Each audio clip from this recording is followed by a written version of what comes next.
കരുതും എന്നും പുലർത്തും. എൻ്റെ ആവശ്യങ്ങളെല്ലാം അറിയും. ദുഃഖനാളിൽ കൈവിടാതെ തൻ്റെ ചിറകിൻ നിഴലിൽ മറയ്ക്കും. എന്നെ കരുതും എന്നും പുലർത്തും. എൻ്റെ ആവശ്യങ്ങളെല്ലാം അറിയും. ദുഃഖനാളിൽ കൈവിടാതെ തൻ്റെ ചിറകിൻ നിഴലിൽ മറയ്ക്കും. ആശ്രയിപ്പാൻ എനിക്കെന്നും സർവശക്തൻ കൂടെയുണ്ട്. തളരാതെ മരുഭൂവിൽ യാത്ര ചെയ്യും പ്രത്യാശയോടെ. ആശ്രയിപ്പാൻ എനിക്കെന്നും സർവശക്തൻ കൂടെയുണ്ട്. തളരാതെ മരുഭൂവിൽ യാത്ര ചെയ്യും പ്രത്യാശയോടെ.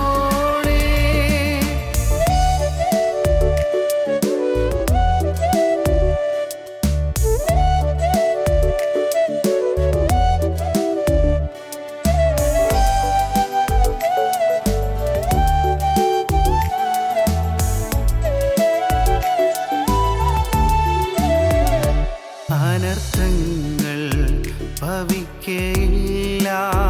ബാധയോ എന്നെ തൊടുകയില്ല. പാതകളിൽ ദൈവത്തിൻ്റെ ദൂതന്മാർ കരങ്ങളിൽ വഹിക്കും. അനർത്ഥങ്ങൾ ഭവിക്കയില്ല.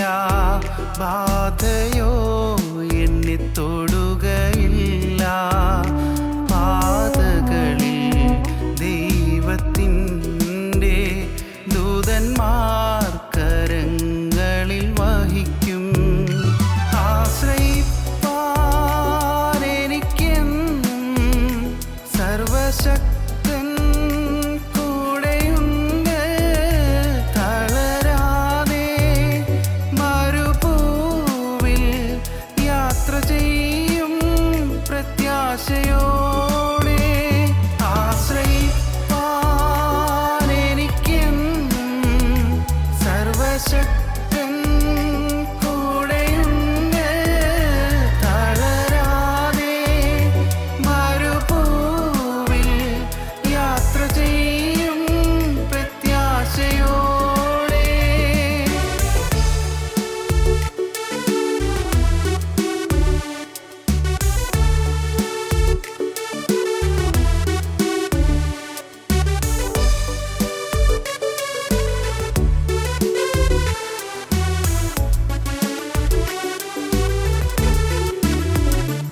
രാത്രിയിലെ ഭയത്തെയും പകലിൽ പറക്കുമസ്ത്രത്തെയും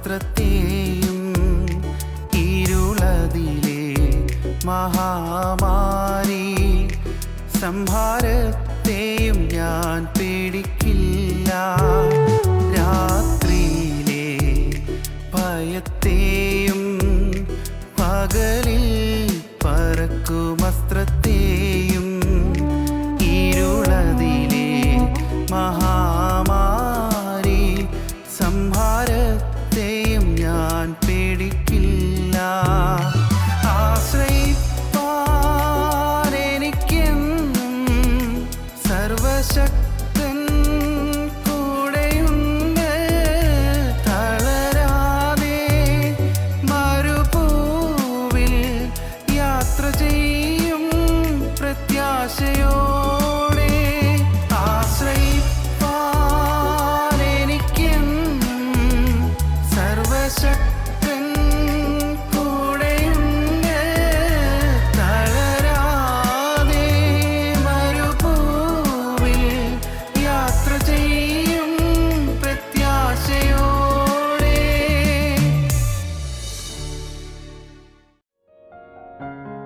ഞങ്ങളും ക്രൂശിക്കപ്പെട്ട ക്രിസ്തുവിനെ പ്രസംഗിക്കുന്നു. ദൈവതിരുനാമത്തിന് മഹത്വം ഉണ്ടാകട്ടെ. ദൈവത്തിന് സ്തോത്രം. ചിന്തിച്ചു വന്നത് യാക്കോബിൻ്റെ ലേഖനം 5-ാം അധ്യായം 17-ാം വാക്യം. നീതിമാന്റെ ശ്രദ്ധയോടുകൂടിയ പ്രാർത്ഥന വളരെ ഫലിക്കുന്നു. നീതിമാൻ്റെ ശ്രദ്ധയോടുകൂടിയ പ്രാർത്ഥന വളരെ ഫലിക്കുന്നു. ഒരു സംഭവ കഥ കേട്ടിട്ടുണ്ട്. ഒരു സമർത്ഥനായ ഒരു യുവാവ്, പഠിക്കാൻ സമർത്ഥനാണ്. അവൻ സ്പോർട്സിനെല്ലാം വളരെ നല്ല പ്രാവീണ്യമുള്ളവനാണ്. നല്ല ഊർജ്ജസ്വലനായ ഒരു യുവാവ്. അവൻ്റെ ഗ്രാജുവേഷൻ്റെ സമയത്ത് അവൻ അപ്പനോട് പറഞ്ഞു, എനിക്കൊരു സ്പോർട്സ് കാർ വാങ്ങിച്ചു തരണം. ഗ്രാജുവേഷനല്ലേ, അപ്പോൾ എനിക്കൊരു സ്പോർട്സ് കാർ വേണം. അപ്പൻ ഒന്നും പറഞ്ഞില്ല. അപ്പൻ അതിന് പകരം അവന് ഒരു പെട്ടി കൊടുത്തു. അവൻ പെട്ടി തുറന്ന് നോക്കിയപ്പോൾ ഒരു ബൈബിളാണ്. അവന് നല്ല ദേഷ്യം വന്നു. ഞാൻ സ്പോർട്സ് കാർ ചോദിച്ചിട്ട് തന്നിരിക്കുന്ന ഒരു ബൈബിള്. അപ്പം ഞാൻ ചോദിച്ച് തരാൻ തോന്നിയില്ലല്ലോ. അവൻ ദേഷ്യം വന്നു, നല്ല ദേഷ്യം വന്നു. അവൻ ആ പെട്ടി അങ്ങനെ തന്നെ ബൈബിൾ മടക്കി വെച്ചു, പെട്ടി എടുത്തു വെച്ചു. അവൻ വീട് വിട്ട് ഇറങ്ങിപ്പോയി. അവൻ സങ്കടത്തോടെ നോക്കി നിന്നു, ഒന്നും പറഞ്ഞില്ല. അവൻ വാശി പിടിച്ചിറങ്ങിപ്പോയി. കുറേ നാളുകൾ കഴിഞ്ഞ് അവന് ഒരറിയിപ്പ് കിട്ടി, അവൻ്റെ അപ്പൻ മരിച്ചുപോയി എന്ന്. അപ്പം മരിച്ചുപോയി എന്ന്. അവൻ സങ്കടമായി. കാര്യം അന്നേരം വാശി പിടിച്ച് പോയെങ്കിലും അപ്പനല്ലേ. അപ്പം മരിച്ചു പോയത് കേട്ടപ്പോഴേക്കും സങ്കടം. അവൻ വീട്ടിലേക്ക് വന്നു. അപ്പൻ്റെ വീട്ടിലെ എല്ലാ മുറികളിലൊക്കെ ഇങ്ങനെ നടന്നു. പഴയ ഓർമ്മകളെല്ലാം എൻ്റെ മനസ്സിലേക്ക് വന്നു. അവൻ വിതുമ്പി കരഞ്ഞുകൊണ്ട് ഓരോ മുറിയിൽ കൂടെ നടന്നു. അവസാനം അവിടെ ഒരു മുറിയിൽ ആ പഴയ പെട്ടിയിരിക്കുന്നു. അവൻ ഓർമ്മ വന്നു. ഞാൻ അപ്പനോട് ചോദിച്ച സ്പോർട്സ് കാറിന് പകരം അപ്പൻ തന്ന വേദപുസ്തകം ഇരിക്കുന്ന പെട്ടിയാണല്ലോ, തുറന്നു.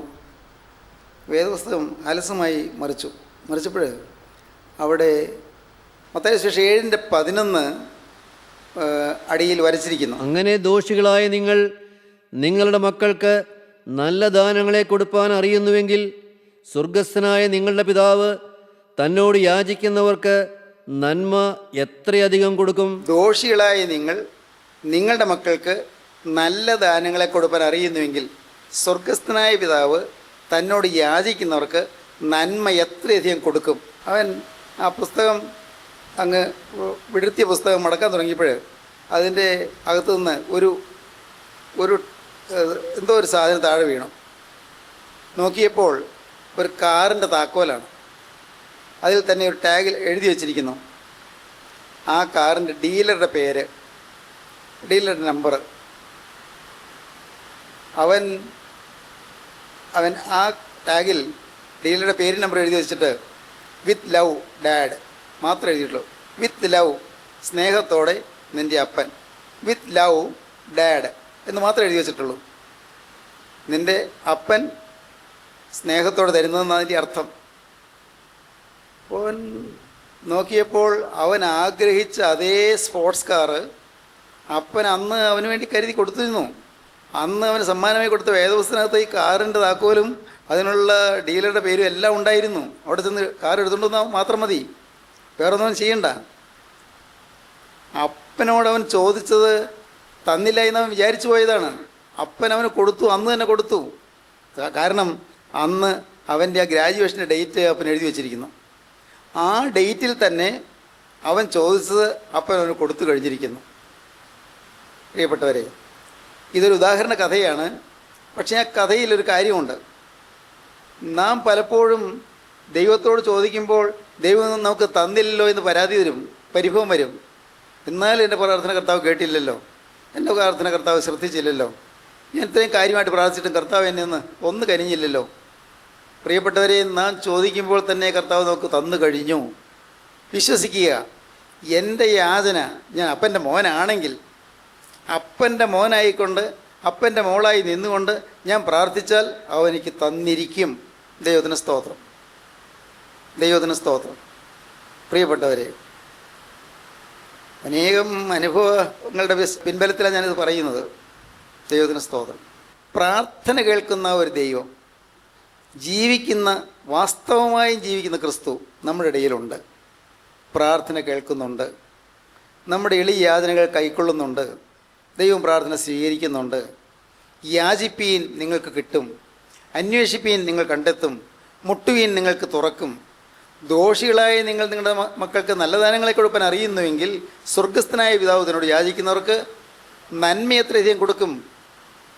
നന്മ ഏറ്റവും അധികമായി നമുക്ക് തരാൻ ദൈവം ആഗ്രഹിച്ച് നിൽക്കുകയാണ്. പ്രാർത്ഥിക്കുക. നീതിമാൻ്റെ ശ്രദ്ധയോടുകൂടിയ പ്രാർത്ഥന വളരെ ഫലിക്കുന്നു. ദൈവത്തിന് സ്തോത്രം. ഇത് പറഞ്ഞിട്ടാണ് നമുക്ക് സമസ്വഭാവമുള്ള ഏലിയാവിൻ്റെ കാര്യം പറയുന്നത്. അടുത്ത വാക്യം വായിക്കാം. ഏലിയാവ് നമുക്ക് സമസ്വഭാവമുള്ള മനുഷ്യനായിരുന്നു. മഴ പെയ്യാതിരിക്കേണ്ടതിന് അവൻ പ്രാർത്ഥനയിൽ അപേക്ഷിച്ചു. 3 സംവത്സരവും 6 മാസവും ദേശത്ത് മഴ പെയ്തില്ല. അവൻ വീണ്ടും പ്രാർത്ഥിച്ചപ്പോൾ ആകാശത്തു നിന്ന് മഴ പെയ്തു, ഭൂമിയിൽ ധാന്യം വിളഞ്ഞു. ഏലിയാവ് നമുക്ക് സമസ്വഭാവമുള്ള മനുഷ്യനായിരുന്നു. ഏലിയാവ് പ്രാർത്ഥിച്ചു, പ്രാർത്ഥന ഫലിച്ചു. ഏലിയാവ് പ്രാർത്ഥിച്ചു, എന്താ പ്രാർത്ഥിച്ചത്? മഴ പെയ്യരുത് എന്ന് പ്രാർത്ഥിച്ചു. ഇനി ഞാൻ പറഞ്ഞിട്ടല്ലാതെ ഈ ആണ്ടുകളിൽ മഞ്ഞും മഴയും ഉണ്ടാകുകയില്ല. രാജാവിനെ വിളിച്ചെന്ന് പറഞ്ഞതാണ്. ഇനി ഈ ഞാൻ പറഞ്ഞിട്ടല്ലാതെ ഈ നാളുകളിൽ മഞ്ഞും മഴയും ഉണ്ടാവുകയില്ല. ഏലിയാവ് പ്രാർത്ഥിച്ചു, മഴ പെയ്യരുതെന്ന് പ്രാർത്ഥിച്ചു. ഏലിയാവിന് ഉറപ്പായി മഴ പെയ്യുകയില്ല. പ്രിയപ്പെട്ടവരെ, ചില ജീവിത വിപര്യങ്ങൾ എന്ന് പറഞ്ഞാൽ ജീവിതത്തിൽ വരാൻ പാടില്ലാത്ത കാര്യങ്ങൾ, എതിരുകൾ സംഭവിക്കുമ്പോൾ നാം നിരാശരാകരുത്. 3.5 വർഷം മഴ പെയ്യാതിരുന്നപ്പോൾ ആ ജനം മുഴുവൻ വരണ്ടു പോയി, വിഷമിച്ചു പോയി. എന്നാൽ അത് ദൈവം നന്മയ്ക്കാക്കി രൂപാന്തരപ്പെടുത്തി എടുക്കുകയാണ്. ദേശത്തു നിന്ന് അന്ധവിശ്വാസത്തെയും വിഗ്രഹാരാധനയെയും തുടച്ചു മാറ്റുന്നതിന് ദൈവം എടുത്തതായ ഒരു നടപടിയായിരുന്നു അത്. ഏലിയാവ് ദൈവത്തിൻ്റെ കയ്യിൽ അനുഗ്രഹീതനായ ഒരു പാത്രമായി നിന്നു. അതുകൊണ്ട് ഏലിയാവിൻ്റെ പ്രാർത്ഥന ദൈവസന്നിധിയിൽ ചെന്നു. മഴ പെയ്യരുത്. ഏതൊരു ദുർവിപര്യം വന്നാലും, ഏതൊരു തിരിച്ചടികൾ വന്നാലും, നമുക്ക് ഇഷ്ടമല്ലാത്ത രീതിയിൽ പല കാര്യങ്ങൾ സംഭവിച്ചാലും നാം നിരാശപ്പെടരുത്, തളരരുത്. ഒരിക്കലും പുറകോട്ട് കാൽ വയ്ക്കരുത്, മുന്നോട്ട് കാൽ വയ്ക്കണം. നാം ഒരിക്കലും പ്രതീക്ഷിക്കാത്ത ചില ദുരനുഭവങ്ങൾ നമുക്ക് വന്നു വരാം, ചില പ്രതിസന്ധികൾ നാം നേരിട്ടെന്ന് വരാം. മുന്നോട്ടൊരു ചുവട് വയ്ക്കാൻ വയ്യാതെ നാം വലഞ്ഞു പോയി എന്ന് വരാം. അനേകം പ്രതിസന്ധികളിൽപ്പെട്ട് നാം തളർന്നു പോയി എന്ന് വരാം. അപ്പോഴെല്ലാം നോക്കുക കുരിശിലേക്ക്, രക്ഷകനിലേക്ക് നോക്കുക, യേശുക്രിസ്തുവിലേക്ക് നോക്കുക. കാണാം ആശ്വാസത്തിൻ്റെ ഉറവിടത്തിൽ നിന്ന് ആശ്വാസം നമ്മുടെ മേൽ കിനിഞ്ഞൊഴുകി വരുന്നത്. ദൈവത്തിന് സ്തോത്രം. ഇതെല്ലാം നിങ്ങൾക്ക് അനുഭവിക്കാൻ സാധിക്കും. അനുഭവിക്കണമെന്ന് ഞാൻ പറഞ്ഞത്. അനുഭവിക്കണം. വെറുതെ കേട്ടുപോയാൽ പോരാ, നിങ്ങൾ അനുഭവിക്കണം. പ്രാർത്ഥന കൊണ്ട് സാധിക്കാത്ത കാര്യമില്ല. ശരി, ഏലിയാവ് നമുക്ക് സമസ്വഭാവമുള്ള മനുഷ്യനായിരുന്നു. ദൈവത്തിന് വലിയ നാമം മഹത്വപ്പെടട്ടെ. ഏലിയാവ് പ്രാർത്ഥിച്ചു, ദൈവം പ്രാർത്ഥന കേട്ടു. 3.5 വർഷം മഴ പെയ്തില്ല. എന്നാലും ദൈവം അത്രയും വലിയ കഠിനം ചെയ്തല്ലോ എന്ന് തോന്നും. ആർക്ക്? ആത്മീയമായി വിവേകമില്ലാത്ത മനുഷ്യർക്ക്. ദൈവം അത്രയും കഠിനമായി ചെയ്തു പോയല്ലോ. മഴ പെയ്യാതെ കഷ്ടമല്ലേ, ദേശം വരണ്ടു പോയില്ലേ. പക്ഷേ അവിടെ പോലും ആ പ്രാർത്ഥന കേട്ടതിൻ്റെ പിന്നിൽ വലിയൊരു നന്മയുണ്ടായിരുന്നു. ഏലിയാവിൻ്റെ പ്രാർത്ഥന കേട്ട് മഴ പെയ്യാതിരുന്നതിൻ്റെ പിന്നിൽ വലിയൊരു നന്മയുണ്ടായിരുന്നു. ദേശത്തെ അന്ധവിശ്വാസം മാറ്റുക, ദേശത്തെ അബദ്ധജടിലമായ ആചാരങ്ങൾ മാറ്റുക, ദേശത്തെ വിഗ്രഹാരാധന മാറ്റുക. ദേശം ആത്മീയമായി നശിച്ചുകൊണ്ടിരിക്കുന്നു.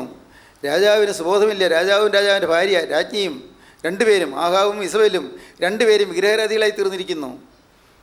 ജനങ്ങളോ മുടിഞ്ഞു. ആ ജനങ്ങളുടെ നേതൃസ്ഥാനത്തിരിക്കുന്നവരും മുടിഞ്ഞു. കഷ്ടം. നേതൃസ്ഥാനത്തുള്ളവർ വഴിതെറ്റിപ്പോയി. നേതൃസ്ഥാനത്തിരിക്കുന്ന രാജാവും രാജ്ഞിയും വഴിതെറ്റിപ്പോയി. അവരെ ഇനി തിരിച്ചു വരുത്താൻ എന്താണ് പോംവഴി? അല്ല, ആ ജനത്തെ രക്ഷിക്കാൻ എന്താണ് പോംവഴി? നിത്യനായ ദൈവം ഏലിയാവിൻ്റെ പ്രാർത്ഥന കേട്ടു, മഴ പെയ്യിച്ചില്ല. അടുത്ത വാക്യം.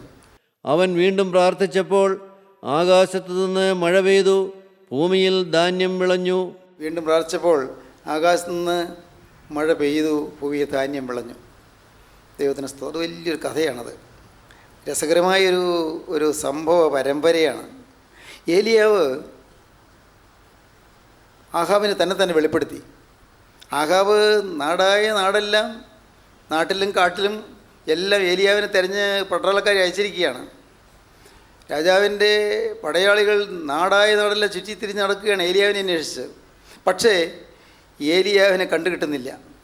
ഏലിയാവ് കിരീത്തിൻ്റെ തൊക്കിൽ ഒളിച്ചിരിക്കുന്നു, പിന്നെ സ്ഥലത്തിലെ വിധവയുടെ വീട്ടിൽ ഒളിച്ചിരിക്കുന്നു. ഏലിയാവ് ഇപ്പോൾ 3.5 കൊല്ലം കഴിഞ്ഞു. ഏലിയാവ് തന്നെ വെളിപ്പെടുത്തി. തക്ക സമയം വന്നപ്പോൾ കാര്യങ്ങളെല്ലാം നേരെയാകുകയാണ്. തക്ക സമയം, ഒരു സമയമുണ്ട്, ദൈവത്തിനൊരു സമയമുണ്ട്, ദൈവത്തിൻ്റെ ഒരു സമയമുണ്ട്. നിങ്ങൾ ദൈവത്തിൻ്റെ സമയത്തിനായിട്ട് കാത്തിരിക്കണം. വിവാഹം നാം ദൈവത്തിൻ്റെ സമയത്തിനായിട്ട് കാത്തിരിക്കണം. വിശ്വാസിയാണെങ്കിൽ ഒരു മക്കളുണ്ടാകുന്നത് ദൈവത്തിൻ്റെ സമയത്തിന്, ദൈവത്തിൻ്റെ കൃപയ്ക്കുമായി കാത്തിരിക്കണം. ഒരു ജോലി കിട്ടുന്നത് ദൈവത്തിൻ്റെ സമയത്തിനായി കാത്തിരിക്കണം. നാം ധൃതി പിടിക്കണ്ട. ഞാൻ അറിയിക്കേണ്ടവനെ അറിയിച്ചു കഴിഞ്ഞു, ആ കാര്യം ഞാൻ അവനോട് പറഞ്ഞു കഴിഞ്ഞു, ഉറപ്പുണ്ടായിരിക്കണം. എന്താ നിങ്ങൾക്ക് ആ ഉറപ്പ് കിട്ടുന്നുണ്ടോ? ഞാൻ അറിയിക്കേണ്ടവനെ അറിയിച്ചു കഴിഞ്ഞിരിക്കുന്നു, പറയേണ്ടവനോട് ഞാൻ എൻ്റെ കാര്യം പറഞ്ഞു കഴിഞ്ഞിരിക്കുന്നു, അവനത് കേട്ടിരിക്കുന്നു. കാരണം ഞാനൊരു തീരുമാനമെടുത്തു. ഞാൻ എൻ്റെ ഹൃദയത്തിൽ അകൃത്യം കരുതിയിരുന്നെങ്കിൽ കർത്താവ് കേൾക്കുകയില്ലായിരുന്നു.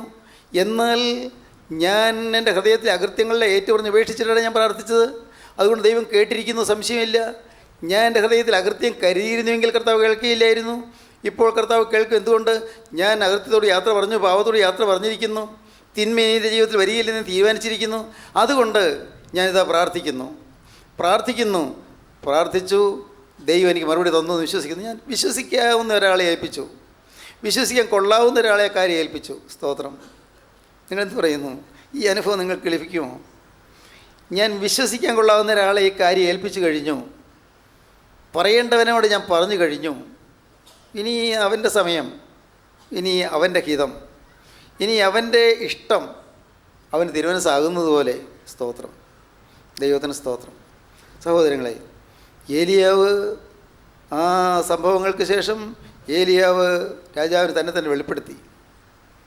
രാജാവ് ചോദിച്ചു, ഇതാര്? ഇസ്രായേലിനെ കഷ്ടപ്പെടുത്തുന്നവനോ? നീ കാരണം ഞങ്ങളുടെ നാട് മുടിഞ്ഞല്ലോ എന്നാണ് രാജാവ് പറയുന്നത്. കാരണം നീ ഒരുത്തം പറഞ്ഞില്ലേ മഴ പെയ്യില്ലെന്ന്. മഴ പെയ്തില്ല. നീ കാരണം ഞങ്ങളുടെ നാട് മുടിഞ്ഞില്ലേ? ഏലിയാവ് പറഞ്ഞു, ഞാൻ കാരണമല്ല, നീ കാരണം. നീയും നിൻ്റെ കുടുംബവും കാരണം നാട് മുടിഞ്ഞു. രാജാവ് ദേഷ്യത്തോട് നിൽക്കുമ്പോൾ ഏലിയാവ് പറഞ്ഞു, ഒരു കാര്യം ചെയ്യാം, ആര് കാരണമാണ് ഈ മുടിവെല്ലാം വന്നത് നമുക്കൊന്ന് പരീക്ഷിക്കാം. നമുക്ക് ഈ ജനത്തെ എല്ലാം ഒന്ന് വിളിച്ചു വരുത്താം. നിൻ്റെ പ്രവാചകന്മാരുണ്ടല്ലോ, അശേരാ പ്രതിഷ്ഠകളും ബാലിൻ്റെ പ്രവാചകന്മാരുമായി 400-450 പേര് വീതം ഉണ്ടല്ലോ. അവർ ബാലിൻ്റെ ആരാധകർ 450 പേര്, അശേരാ ആരാധകർ 400 പേര്. അവരെല്ലാം വരട്ടെ, ഈ കർമ്മേലിലേക്ക് വരട്ടെ, ഉയർന്ന പർവ്വതം കർമ്മേലിലേക്ക് വരട്ടെ. ശരി, രാജാവ് വിളിച്ചു പറഞ്ഞു. ജനമെല്ലാം വന്ന് കൂടി. ജനം നോക്കിയപ്പോൾ എല്ലാവരും രാജാവിൻ്റെ പക്ഷത്താണ് നിൽക്കുന്നത്, ജനമെല്ലാം. കാരണം അവർ ഈ ഏരിയ ഒരുത്തൻ കാരണമാണ് നാട് മുഴുവൻ നശിച്ചതെന്ന് അവർക്ക് കിട്ടിയ ധാരണ. രാജാവ് അങ്ങനെയാണ് പഠിപ്പിച്ചത്. രാജാവ് ധരിപ്പിച്ചത് ഈ ഒരാൾ കാരണമാണ് നമ്മുടെ സഭ മുടിഞ്ഞതെന്നാണ്, ഈ ഒരാൾ കാരണമാണ് നമ്മുടെ നാട് മുടിഞ്ഞതെന്നാണ് രാജാവ് ജനത്തെ ധരിപ്പിച്ചത്. തിരുമേനിയല്ലേ അങ്ങനെ പറഞ്ഞാൽ കേൾക്കാതിരിക്കാൻ പറ്റുമോ? ജനങ്ങൾ വിശ്വസിച്ചു പോയി, പാവങ്ങൾ. തിരുമേനി പറഞ്ഞിരിക്കുന്നു, ഈ ഒരുത്തൻ കാരണം നമ്മുടെ സഭ മുടിഞ്ഞിരിക്കുന്നു, നമ്മുടെ നാട് മുടിഞ്ഞിരിക്കുന്നു, നമ്മുടെ നാട്ടിൽ അപകടം വന്നിരിക്കുന്നു പറഞ്ഞു. അത് ജനം പാവങ്ങൾ അവർ വിശ്വസിച്ചു. അവരതുകൊണ്ട് ഏലിയാവിൻ്റെ നേരെ തിരി കനപ്പിച്ചാണ് നോക്കുന്നത്. ഈ ദുഷ്ടൻ വന്നിരിക്കുന്നു ഞങ്ങളെ കഷ്ടപ്പെടുത്തുന്നവൻ. അങ്ങനെയാണ് പാവം ജനങ്ങൾ നോക്കുന്നത്. അപ്പോഴുണ്ട് ഏലിയാവ് പറഞ്ഞു, നിങ്ങൾ എത്രത്തോളം 2 തോണിയിൽ കാൽവയ്ക്കും? ജനത്തെ ഒന്നും തോന്നിയില്ല. നിങ്ങൾ എത്രത്തോളം 2 തോണിയിൽ കാൽവയ്ക്കും? വീണ്ടും പറഞ്ഞു, യഹോവ ദൈവമെങ്കിൽ യഹോവയെ സേവിപ്പീൻ, അല്ല ബാലാണ് ദൈവമെങ്കിൽ ബാലിനെ സേവിപ്പീൻ. അവരതിനും ഉത്തരവൊന്നും പറഞ്ഞില്ല. കാരണം ഇവരെന്തെല്ലാമോ വിളിച്ചു പറയുന്നു. ഇതൊക്കെ കേട്ടിട്ടുണ്ടാ കാര്യം? ഒരു കാര്യവുമില്ല. ഇവരെന്തെല്ലാമോ അബദ്ധങ്ങൾ വിളിച്ച് പറയുന്ന ഒരു പ്രവാചകൻ അബദ്ധം വിളിച്ച് പറയുന്നു. ഏതായാലും നമ്മുടെ നാട്ടിൽ എല്ലാവർക്കും ദ്രോഹം ചെയ്തൊരുത്തൻ, മഴയെ തടഞ്ഞൊരുത്തൻ, ഇവൻ നാടിനെ ശപിച്ചു, തന്മൂലം മഴ പെയ്യാതായി. ഇങ്ങനെ എല്ലാവരും നോക്കി നിൽക്കുമ്പോൾ അപ്പോഴുണ്ട് ദൈവത്തിന് സ്തോത്രം. ഏലിയാവ് പറഞ്ഞു, ഒരു കാര്യം ചെയ്യാം, ആരാണ് ദൈവമെന്ന് നമുക്ക് ഇപ്പോൾ തെളിവ് കിട്ടുമോയെന്ന് നോക്കാം. നിങ്ങൾ 2 കാളയെ കൊണ്ടുവരൂ, കാളയെ ഖണ്ഡമായി വെച്ച് യാഗപീഠത്തിൽ വയ്ക്കൂ. എന്നിട്ട് നിങ്ങൾ നിങ്ങളുടെ ദേവനായ ബാലിനോട് വിളിച്ച് അപേക്ഷിപ്പീൻ. ബാൽ ആ കാളയെ തനിയെ തീയുണ്ടാക്കി ദഹിപ്പിക്കുന്നെങ്കിൽ ബാലാണ് ദൈവം.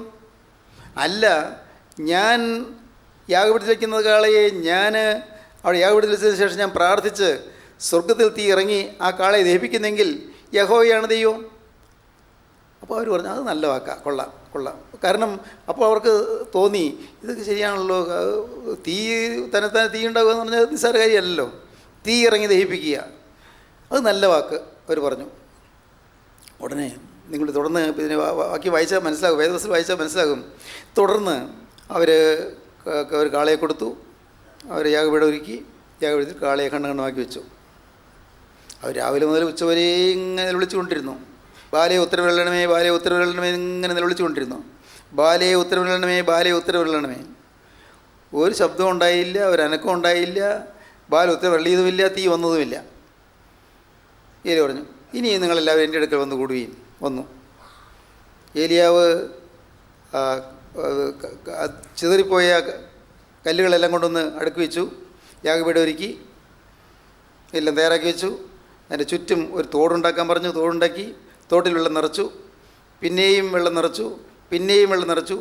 ഈ യാഗവസ്തു കാളയുടെ മേൽ വെള്ളം ഒഴിച്ചു, മുഴുവൻ വെള്ളം കൊണ്ട് പിന്നെയും ഒഴിച്ചു, മുഴുവൻ നനച്ചു. അങ്ങനെ വെള്ളത്തിൽ കുതിർന്നിരിക്കുന്നു. ഏലിയാവ് പ്രാർത്ഥിക്കാൻ തുടങ്ങി. ഞാൻ നിൻ്റെ ദാസനെന്നും ഈ കാര്യങ്ങൾക്കെയും നിൻ്റെ ഹിതപ്രകാരം ഞാൻ ചെയ്തു എന്നും കർത്താവേ, ഈ ജനം വിശ്വസിക്കേണ്ടതിന് ഇപ്പോൾ സ്വർഗത്തിൽ തീ അയക്കണമേ. അത്രേ പറഞ്ഞുള്ളൂ. ഞാൻ നിൻ്റെ ദാസനെന്നും ഈ കാര്യങ്ങളൊക്കെയും നിൻ്റെ ഹിതപ്രകാരമാണ് ഞാൻ ചെയ്തതെന്നും ഈ ജനം വിശ്വസിക്കേണ്ടതിന് കർത്താവേ തീ അയക്കണമേ എന്ന് പറഞ്ഞു. സ്തോത്രം. സ്വർഗത്തിൽ തീ ഇറങ്ങി, സ്വർഗത്തിൽ തീ ഇറങ്ങി. എല്ലാവരും അത്ഭുതപ്പെട്ടു പോയില്ലേ? ഇത്ര നേരവും ബാലിൻ്റെ പ്രവാചകന്മാർ ഇതിൽ വിളിച്ചിട്ടും തീ ഇറങ്ങാത്തടുത്ത് ഇപ്പോഴിതാ ഏലിയാവ് ഒരാളെന്ന് പ്രാർത്ഥിച്ചപ്പോൾ തീ ഇറങ്ങി. ദൈവത്തിന് സ്തോത്രം. പ്രാർത്ഥനയിൽ തീ ഇറങ്ങി. ദൈവത്തിൻ്റെ വലിയ നാമം മഹത്വപ്പെടട്ടെ. പ്രിയപ്പെട്ടവരെ, ഇന്ന് ഈ വാക്കുകൾ നിങ്ങൾ കേൾക്കുമ്പോൾ നിങ്ങൾ ചിന്തിക്കണം, കർത്താവേ, ഞാനും പ്രാർത്ഥിക്കാറുണ്ടല്ലോ, പ്രാർത്ഥനയിൽ തീ ഇറങ്ങാറില്ലല്ലോ. ഞാനും പ്രാർത്ഥിക്കാറുണ്ടല്ലോ, തീ ഇറങ്ങണമല്ലോ. കർത്താവേ, എൻ്റെ പ്രാർത്ഥനയിൽ തീ ഇറങ്ങണമേ. പരിശുദ്ധാത്മാവിൻ്റെ അഗ്നി എൻ്റെ പ്രാർത്ഥനയിൽ പ്രസരിക്കണമേ. പരിശുദ്ധാത്മാവിൻ്റെ അഗ്നി എൻ്റെ പ്രാർത്ഥനയിലൂടെ വ്യാപരിക്കണമേ. പരിശുദ്ധാത്മാവിൻ്റെ അഗ്നിയാൽ എൻ്റെ ഹൃദയം വിശുദ്ധമാക്കി തേജസ്സുള്ളതാക്കി തീർക്കണമേ. കർത്താവേ, പരിശുദ്ധാത്മാവിൻ്റെ അഗ്നിയാൽ എൻ്റെ ഹൃദയം കഴുകപ്പെടണമേ. പ്രിയപ്പെട്ടവരെ, നിങ്ങൾക്ക് പ്രാർത്ഥിക്കാം. നിങ്ങൾക്ക് പ്രാർത്ഥിച്ച് നേടേണ്ട ഒരു അനുഭവമാണ്, അനുഗ്രഹമാണ്. സ്തോത്രം. എനിക്കറിയാം, അനേകം ദൈവമക്കൾ പ്രാർത്ഥനയിൽ കൂടി ഇതെല്ലാം നേടിയിട്ടുണ്ട്. അനേകം ദൈവമക്കൾ നമ്മുടെ കൂട്ടത്തിൽ തന്നെയും ഉണ്ട്. പ്രാർത്ഥനയിൽ കൂടി ചോദിച്ച് വാങ്ങി, പിടിച്ചു വാങ്ങിയവർ, ദൈവത്തോട് ചോദിച്ചു വാങ്ങിയവർ.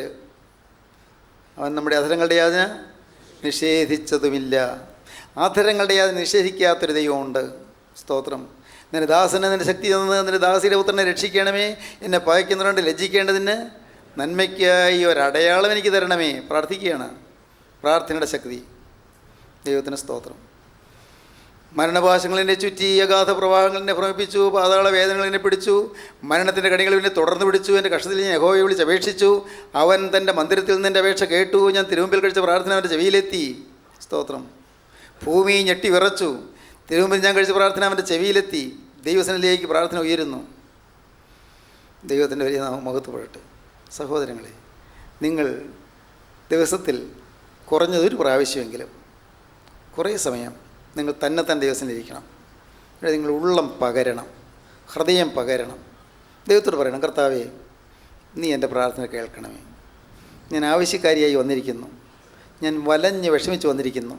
ഉള്ളൊരുക്കി കരഞ്ഞുകൊണ്ട് ഞാൻ വന്നിരിക്കുന്നു. കർത്താവേ, എൻ്റെ ഹൃദയത്തിലൊരു സ്വസ്ഥതയുമില്ല.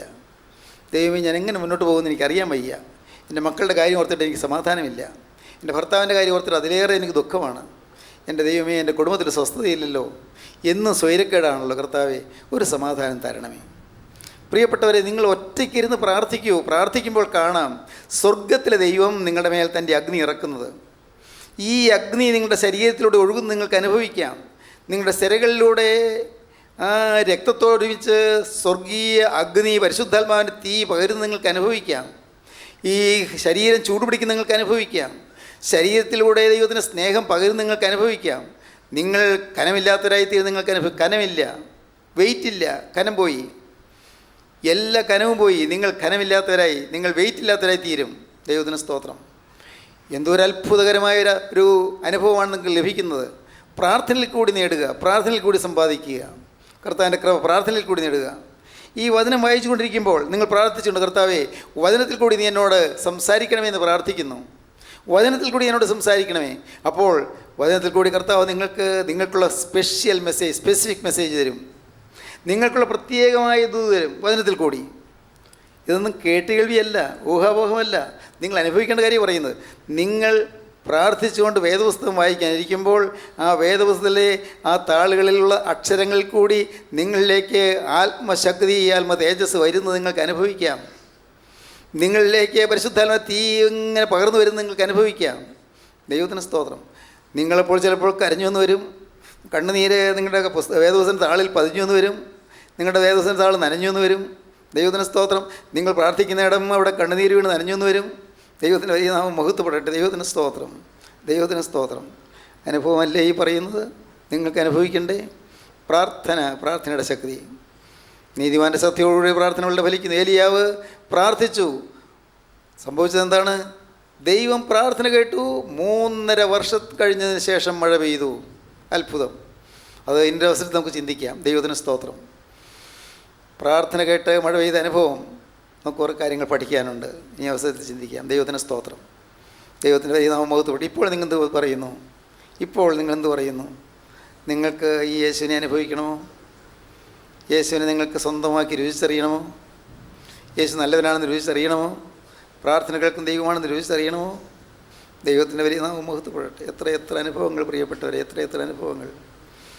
എൻ്റെ കർത്താവിൻ്റെ വലിയ നാമം മഹത്വപ്പെടട്ടെ. ദൈവത്തിന് സ്തോത്രം. പ്രിയപ്പെട്ടവരെ, വിശ്വസിക്കൂ, പ്രാർത്ഥന കേൾക്കുന്നൊരു ദൈവമുണ്ട്. നിങ്ങൾ പ്രാർത്ഥിച്ച് നോക്കൂ. വിശ്വസിക്കാൻ കൊള്ളാകുന്നതിനാണോ യേശു ഒന്ന് പരീക്ഷിച്ച് നോക്കൂ, ചോദിച്ചു നോക്കൂ. യാചിപ്പീൻ നിങ്ങൾക്ക് കിട്ടും, അന്വേഷിപ്പീൻ നിങ്ങൾ കണ്ടെത്തും, മുട്ടുവീൻ നിങ്ങൾക്ക് തുറക്കപ്പെടും. ദോഷികളായി നിങ്ങൾ നിങ്ങളുടെ മക്കൾക്ക് നല്ല ദാനങ്ങളെ കൊടുക്കാൻ അറിയുന്നുവെങ്കിൽ സ്വർഗ്ഗസ്ഥനായ പിതാവിനോട് യാചിക്കുന്നവർക്ക് പരിശുദ്ധാത്മാവിനെ എത്രയധികം കൊടുക്കും. ദൈവത്തിന് സ്തോത്രം. വിളിക്കൂ, നിങ്ങൾ അപേക്ഷിക്കൂ, ദൈവത്തോട് യാചിക്കൂ. കർത്താവെ തരണമേ, പിടിച്ചു വാങ്ങൂ, ചോദിച്ചു വാങ്ങൂ. കർത്താവെ തരാതെ ഞാൻ മടങ്ങുകയില്ല, തരാതെ ഞാൻ എഴുന്നേൽക്കുകയില്ല, നീ എനിക്ക് മറുപടി തരാതെ ഞാൻ എഴുന്നേറ്റ് പോകുന്നില്ല. ദൈവത്തിന് സ്തോത്രം. കർത്താവെ മുട്ടിപ്പായി ഞാനിതാ പ്രാർത്ഥിക്കുന്നു, എൻ്റെ മേൽ നിൻ്റെ കരുണ വ്യാപിച്ച് എന്നെ അനുഗ്രഹിക്കണമേ. പ്രാർത്ഥിക്കൂ പ്രിയപ്പെട്ടവരെ. യേശുക്രിസ്തുവിൻ്റെ തിരക്തത്തിൽ ശരണപ്പെട്ടുകൊണ്ട്, രക്തത്തിൻ്റെ ആ മുദ്ര അനുഭവിച്ചുകൊണ്ട്, രക്തത്താൽ വലയം ചെയ്തുപെട്ടുകൊണ്ട് നിങ്ങൾ പ്രാർത്ഥിക്കൂ. പ്രാർത്ഥന ദൈവം കേൾക്കും. നിങ്ങളുടെ അകൃത്യങ്ങൾ പുറത്തു തരും, പാപങ്ങൾ ക്ഷമിച്ചു തരും, പുതിയ ജീവിതം നിങ്ങൾക്ക് തരും, അനുഗ്രഹീതമായ ഭാവി, ശോഭനമായ ഭാവി നിങ്ങൾക്ക് തരും. നിങ്ങളെ ദൈവം അനുഗ്രഹിക്കട്ടെ. ദൈവത്തിന് സ്തോത്രം. നമുക്ക് പ്രാർത്ഥിക്കാം. സ്നേഹവാനെ, മഹാപരിശുദ്ധനായ ഞങ്ങളുടെ സ്വർഗീയ പിതാവേ, ഈ നല്ല സമയത്തിനായി സ്തോത്രം. ഈ വചനം കേട്ട് എല്ലാവരെയും അനുഗ്രഹിക്കണമേ. അപ്പോൾ ഈ മക്കളുടെ മേൽ തൃക്കരം വയ്ക്കണമേ. സമാധാന ജീവിതം കൊടുക്കണമേ, സ്വൈര ജീവിതം കൊടുക്കണമേ, ആശ്വാസ ജീവിതം നൽകണമേ, ഭാവി അനുഗ്രഹീതമാക്കി തീർക്കണമേ. അവിടെ രണ്ടാമത്തെ ഒരു മക്കളെല്ലാവരെയും ഒരുക്കണമേ. യേശുവിൻ നാമത്തിൽ തന്നെ ആമീൻ.